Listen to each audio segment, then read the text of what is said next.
Hey everyone! Shout out to Virus there for a pretty great showing of roller games. That game is not anywhere near as easy as he makes it look. Hope everybody's enjoying Retrothon so far, enjoying this beautiful NES Wednesday. I'm Avalon. I'm going to be running through Spartan X2. This is a pretty nice, short, pretty easy run to learn, run to play if you're looking to get into the speedrunning game or just learn a casual run. This one you can put up a good time in like 2 or 3 hours.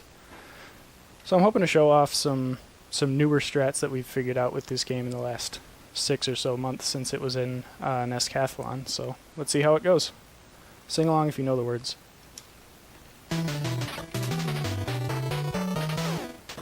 So the stages in this game are mostly just memorizing what the enemy patterns are and doing the same thing every time. There's not a whole lot of RNG in the stages themselves, but there is some in the boss fights.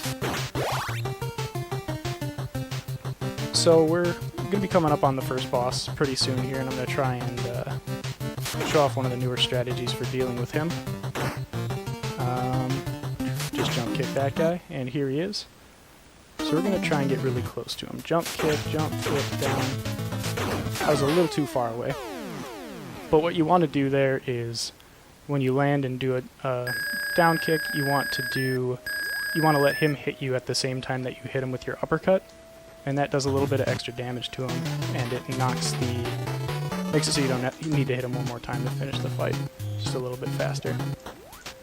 So this stage is probably one of my favorites if I can stay on pattern. It's a really smooth kind of stage. I did screw up a little bit on that conveyor belt, so we'll just roll with it. These rope guys are pretty cool. You just duck under them, or you can do that swaggy little punch in the air to deal with them.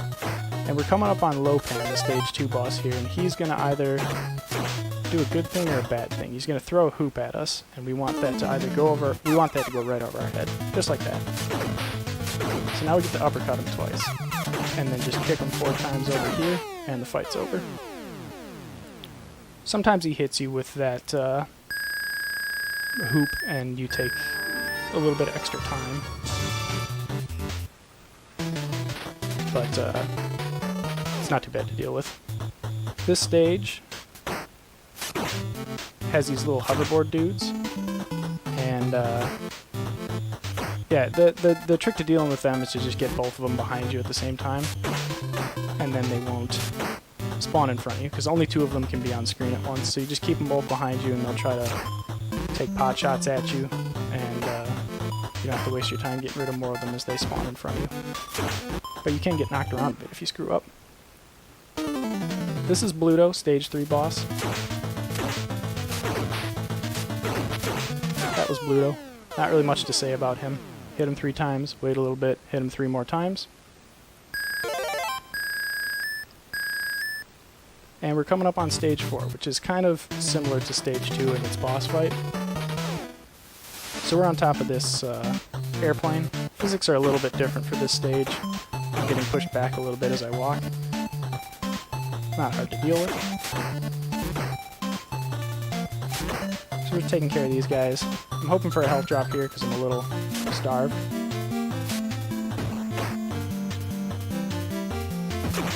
No health. We might take a death here, but that's okay.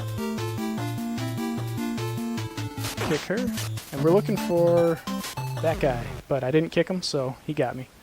That's okay. Not a huge time loss there because we were still right at the beginning of this checkpoint.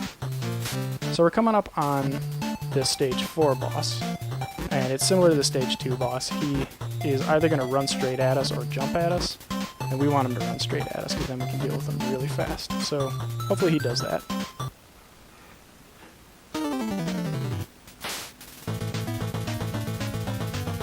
I think 2, 3, kick, jump, kick, and he's done. And then we just got to deal with his trainer. Jump, jump, jump, kick, uppercut, kick, and he's done. So a little bit of hairiness in that stage, but nothing too bad. That gorilla fight's something that we've worked on a little bit. He used to jump over your head, and then we'd run over to the other side of the screen and knock him out. But we figured out how to keep him on one side of the screen. This stage, kind of like stage 2, I really like how it looks when it goes smoothly and stays on pattern.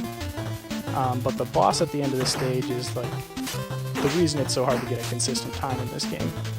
She blocks, she dodges, she jumps across the screen, she does all sorts of stuff, and it's totally unpredictable, unmanipulatable, and random. So we're hoping we get a good pattern here, but no promises. Swaggy little chandelier skip there. And she went low, which means we don't get to set up an uppercut at the beginning of the fight. There's a few ways to deal with this fight. I like to try and do as many uppercuts as I can because they just do the most damage, but at a certain point you just gotta try and chase her down with kicks.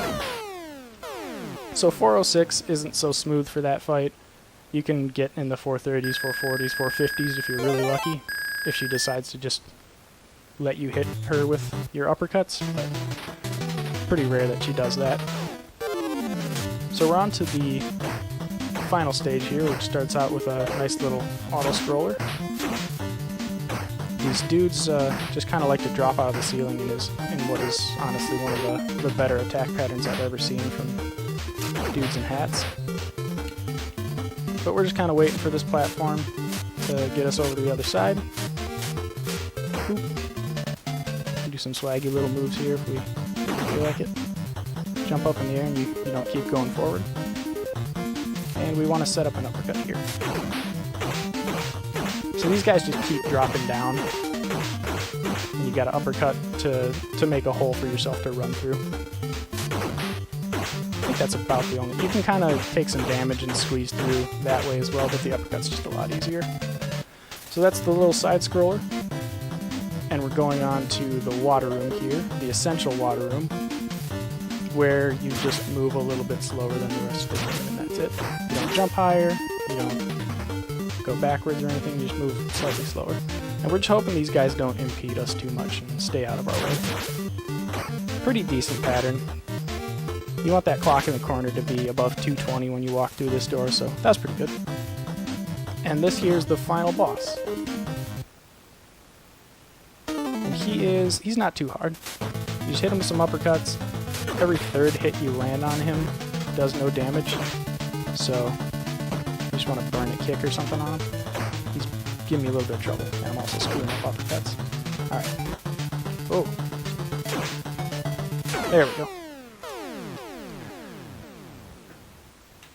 So, not a great final boss fight, but it happens sometimes. And just a little over 7 minutes for the time there.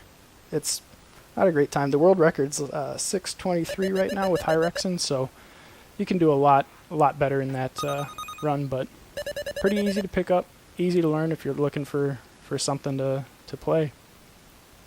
Hope you all enjoyed watching that. Thanks everybody for the GGs, and I hope you enjoy the rest of Retrothon and the rest of NES Wednesday. Up next, I think we've got Cleric, who's going to be womping them, which is good, because they need to be womped, and it's always nice to watch them get womped. So let's watch them get womped.